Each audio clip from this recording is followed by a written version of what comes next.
My name is Gaylord Hanson, and I'm from Santa Barbara, California, where Mr. Munger puts his big multi-million-dollar boat in the water.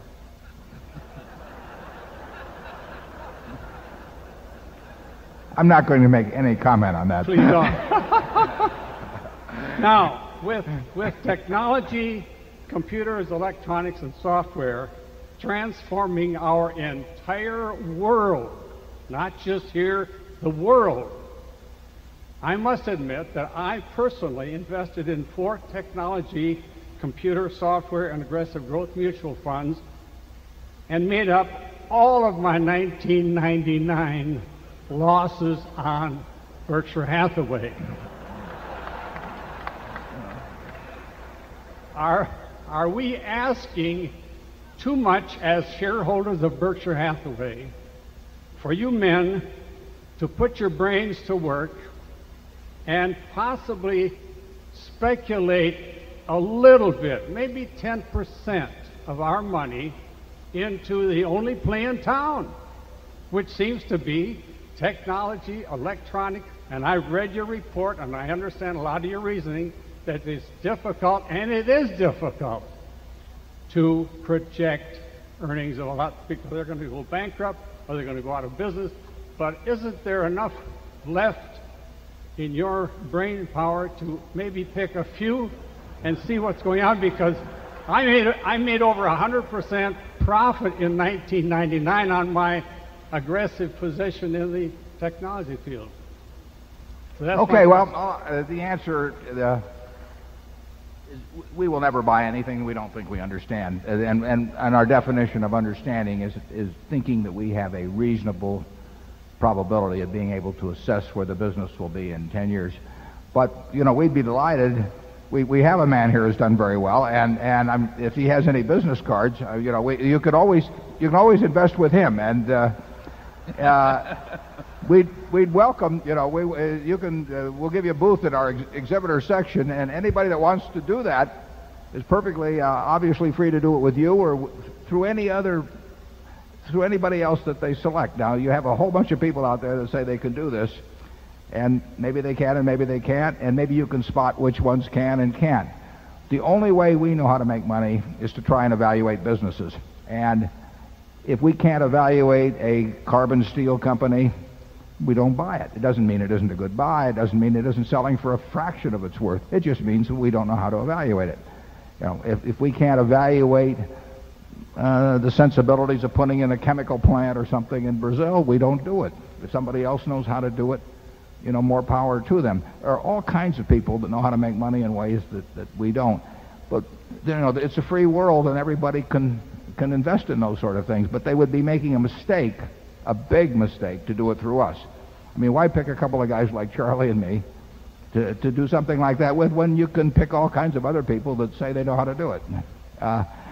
I would say this, incidentally, you mentioned a point earlier, which is how the popular press tends to think of things, but we don't consider ourselves, Charlie and I don't, richer or poor based on what the stock does. We do feel richer or poor based on what the business does. So we look at the business as to how much we're worth, and we do not look at the stock price, because the stock price doesn't mean a thing to us. I mean, it doesn't for a variety of reasons, but beyond that, imagine trying to sell hundreds of thousands of shares at the stock price. We can always sell the business. We're not going to do it, but we can always sell it for what the business is worth. We can't sell our stock for what necessarily what the stock price is. So we look at the business entirely as in terms of evaluating our net worth. We figure our net worth went up very, very slightly in 1999, and we would figure that no matter what the stock was selling for. It just doesn't make any difference, because we do look at the businesses. We really look at it as if there wasn't any quote on the stock, because we don't know what the stock is going to do. If the business gets worth more at a reasonable rate, the stock will follow over time, but it won't necessarily follow week by week or month by month or year by year.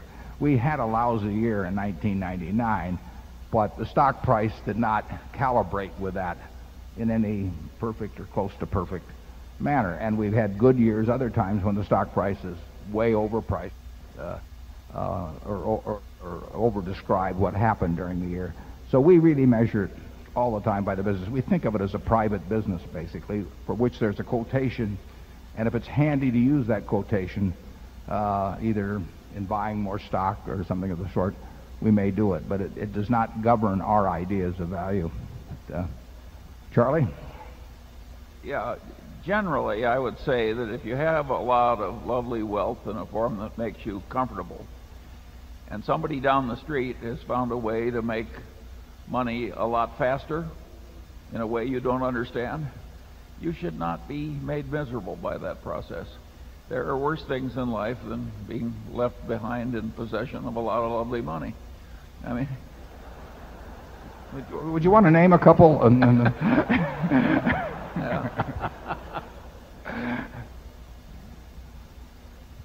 No, Charlie, I mean, when farmland farmland probably tripled here in the late 70s without any real change in yields per acre or the price of the commodity.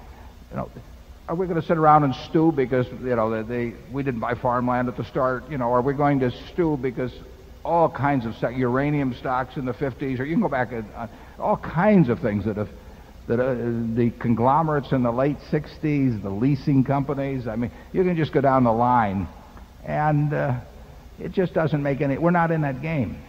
We would know how to create a chain letter, believe me. I mean, we've seen it done so many times. You know, we know the game, but it just isn't our game. Charlie? Okay.